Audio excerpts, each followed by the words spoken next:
Et en foot, je vous l'ai dit, uniquement des rencontres de promotion. On commence avec le match phare, le match au sommet entre 1er et 4e. Namur était opposé à Bazoa, une équipe liégeoise hier soir. C'était un tout bon match, on le découvre avec des images de Christophe Libert. Rencontre phare et match plein hier soir pour des Namurois en maillot rouge opposés à une équipe déforcée pourtant très talentueuse qui sera la première à se montrer dangereuse. À la 11e d'abord sur un bon centre repris de la tête par l'excellent El Kadri. 5 minutes plus tard, toujours Bazoa à l'initiative sur coup franc, astucieusement prolongé, mais le contrôle qui suit désaxe l'attaquant et le danger passe. Toujours coup franc, mais pour l'Union cette fois, juste après le quart d'heure. Devant le mur défensif imposant, le tir de Patrice est contré. C'était la première action namuroise. Et les Merles remettent ça encore à partir du flanc gauche. Et cette fois, le ballon sera bien frappé, mais trop croisé par Jérémy Declercq qui chauffe le public et son coup de patte. Une minute plus tard, à la 27e, le leader augmente encore le tempo en jouant moins stéréotypé, plus instinctivement. Et la combinaison Stellman-Declercq est contrée sur la ligne.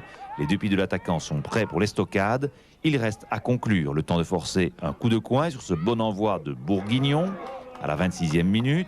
C'est ainsi le 6e coup de coin qui est ainsi forcé. Il est assez mal dégagé par la défense liégeoise et Declercq, cette fois, il va d'une volée justement récompensée. 1-0, les Namurois assument à la perfection leur statut de leader. Le plus dur semble fait, mais les Bleus jouent un très bon football et ont de la ressource sans l'air d'y toucher, sans paniquer. Ils restent présents et la frappe de Policino à 5 minutes du repos rappelle aux Namurois qu'ils ne sont pas à l'abri. Et c'est encore Bazoa d'ailleurs qui va se créer une dernière occasion avant le repos. Heureusement pour les gars de Philippe Raskin que le tir à la retourne de Hamouzout manque un peu de punch. 1-0 score au repos d'une très bonne première mi-temps. On entre dans la deuxième période au pas de course pour la suite du spectacle qui reprend la 50e tandem Confente-Declercq. Dans la minute qui suit, c'est encore un Namurois qui se met en évidence, mais la fin du déboulé de Bourtambourg est contrée par le gardien.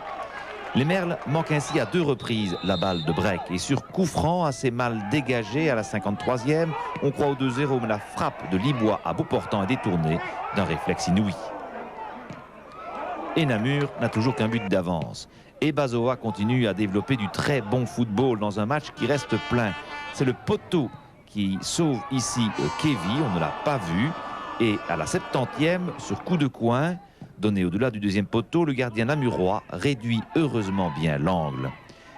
La dernière occasion de la rencontre restera malgré tout namuroise, mais le score reste inchangé. On aurait sans doute aimé voir plus de buts, mais savourons les choses comme elles viennent. On a eu une très bonne soirée de football et une bonne prestation de monsieur Raskin, qui n'est pas, malgré les apparences, un joueur du Sporting reconverti dans l'arbitrage. Moi, je suis fier de mes gars, quoi. Je suis fier de mes gars parce que je suis venu aujourd'hui avec une équipe de gamins. Il me manquait 6 joueurs sur le noyau de base. Et je leur tire un grand coup de chapeau. Moi, je suis vraiment fier d'eux aujourd'hui et je pense qu'on méritait le nul. Objectivement, on méritait le nul. On a joué un match plein, on est venu jouer au football avec beaucoup de gamins. Il y a des gars qui n'ont jamais joué même en première provinciale. J'avais 4 juniors sur le banc aujourd'hui. Une équipe remodelée en fonction des événements. On a fini avec une zone à 3 derrière. On a joué en zone tout le match. Et on a finalement concédé relativement peu d'occasions, même si les autres, c'est aussi une belle équipe de foot. Et vous savez bien que c'était quand même pas n'importe qui. Donc je crois que je suis fier de mes gars. Bon, on est un tout petit peu déçus parce que je pense qu'on méritait le nul. Oui, peut-être qu'un nul était peut-être plus équitable, mais bon, c'est encore plus facile de le dire quand on a gagné.